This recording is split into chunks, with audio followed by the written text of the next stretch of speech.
அருமையான தேவ ஜனமே, 2 தீமோத்தேயு 1ஆம் அதிகாரம் வசனம் 5-6 இப்படியாக சொல்லப்பட்டிருக்கு. பவுல் அப்போஸ்தலன் சொல்கிறார் தீமோத்தேயை பார்த்து, உனக்கு உண்டான வரத்தை அனல் மூட்டி எழுப்பி விடு என்று சொல்றார். அனல் மூட்டி எழுப்பி விடுகிறார். கிறிஸ்துவுக்குள்ள வந்த நமக்கு உண்டான வரம் தீர்க்க தரிசனமாகவோ அல்லது நாம் வேதத்தை வாசித்து மனசாட்சியில தேவ ஆவியானவர் பேசி நமக்கு சில வரங்களை கொடுத்திருக்கலாம், சில அழைப்பு கொடுத்திருக்கலாம். இந்த அழைப்பு அனல் மூட்டி எழுப்பி விட்டாதான் நாம் ஆண்டவருக்கு என்று சொல்லி எழுந்து பிரகாசிக்க முடியும்.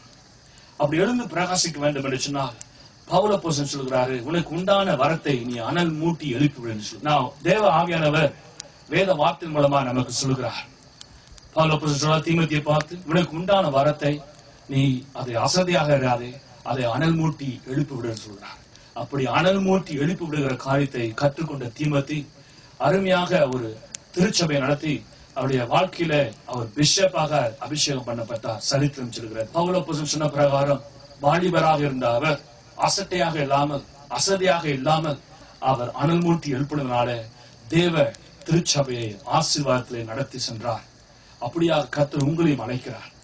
அருமை சகோதரனே, சகோதரியே, உங்களுக்கு உண்டான வரத்தை குறித்து நீங்கள் அசதியாக இராதீர்கள், அதை அனல் மூட்டுங்கள், எழுப்பி விடுங்கள். கர்த்தருடைய ஆவியானவர் உங்களையும் அபிஷேகம் பண்ணி அறியாததும் எட்டாதமான பாதையிலே அவருடைய ஊழியத்துக்கென்று அவர் ராஜ்யத்துக்கென்று அவர் உங்களையும் கட்டி எழுப்புவார்.